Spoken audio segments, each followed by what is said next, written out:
Hello বন্ধুরা, নতুন আরেকটা ভিডিও নিয়ে চলে এসেছি। আজ তোমাদের সঙ্গে শেয়ার করব সর্ষে ইলিশ রেসিপি। তো তোমরা ভিডিওটা সম্পূর্ণভাবে দেখতে থাকো আর চ্যানেলটি সাবস্ক্রাইব করে দিও আরও নতুন নতুন অনেক ভিডিও দেখার জন্য। বর্ষা মানে ইলিশ মাছ, আর এই বর্ষায় ইলিশ খাবো না তাই কখনো হয়?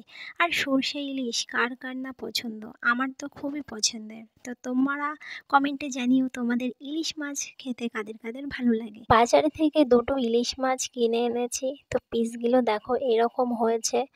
এখন আমি মাছগুলো ভালোভাবে ধুয়ে নেব, যেন কোনো রকম আঁশ বা কোনো রকম নোংরা না থাকে। তো দেখো আমি ধুয়ে নিয়ে চলে এসেছি।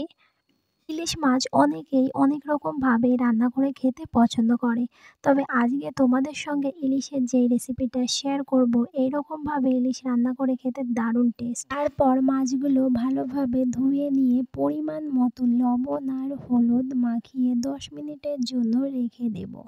তারপর কিছু সর্ষে নিয়ে একটু জল দিয়ে মিক্সারে করে একটু মিক্সার করে নিতে হবে। দোকানের সর্ষে পাউডারের থেকে যদি এইভাবে বাড়িতে অরিজিনাল সর্ষে দিয়ে সর্ষে ইলিশ রান্না করা হয়, তাহলে সর্ষের যেই ঝাঁঝটা, সেটায় তরকারিটা আরও বেশি সুন্দর লাগে। তারপর একটা ছাঁকনিতে নিয়ে এইভাবে সর্ষের জলটা আর সর্ষের খোসাগুলো একটু আলাদা করে ফেলে দিতে হবে। বন্ধুরা, তারপর আমি এইদিকে কড়াই বসিয়ে দিয়েছি। কড়াইটা যখন একটু গরম হয়ে যাবে, তার মধ্যে আমি দিয়ে দেব পরিমাণ মতো সর্ষের তেল। সর্ষের তেল দেওয়ার পরে একটু ভালোভাবে একটু নাড়িয়ে চাড়িয়ে নেব।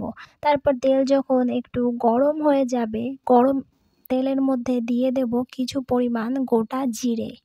তারপর জিরেগুলো একটু ভালোভাবে ভাজা হয়ে গেলে এর মধ্যে দিয়ে দেব কাঁচা লঙ্কা। তো কাঁচা লঙ্কাগুলো আমি মাঝ বরাবর একটু চিড়ে নিয়েছি।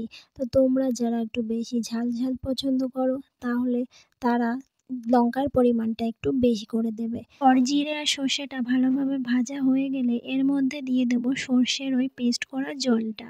তারপর 5 থেকে 7 মিনিট ভালোভাবে একটু ফুটিয়ে নিয়ে এর মধ্যে দিয়ে দেব একটু জল, নর্মাল জল, বা তোমরা উষ্ণ গরম জলও দিতে পারো।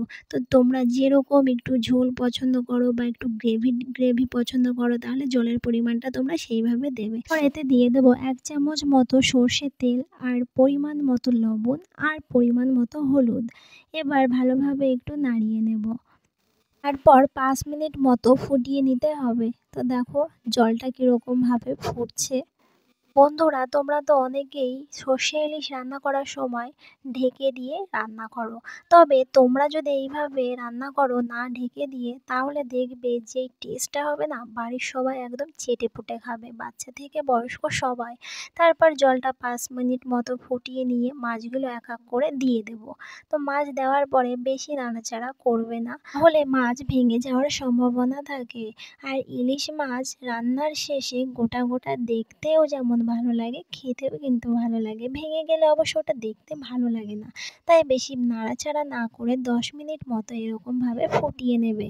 তারপর তোমরা যে পরিমাণ গ্রেভি বা ঝোল পছন্দ করো, সেই রকমভাবে তোমরা নামিয়ে নেবে। তো দেখো আমি 10 মিনিট মতো ফুটিয়ে নিয়ে নামিয়ে নিয়েছি। বন্ধুরা দেখো, আমার পারফেক্ট সর্ষে ইলিশ একদম রেডি হয়ে গেছে।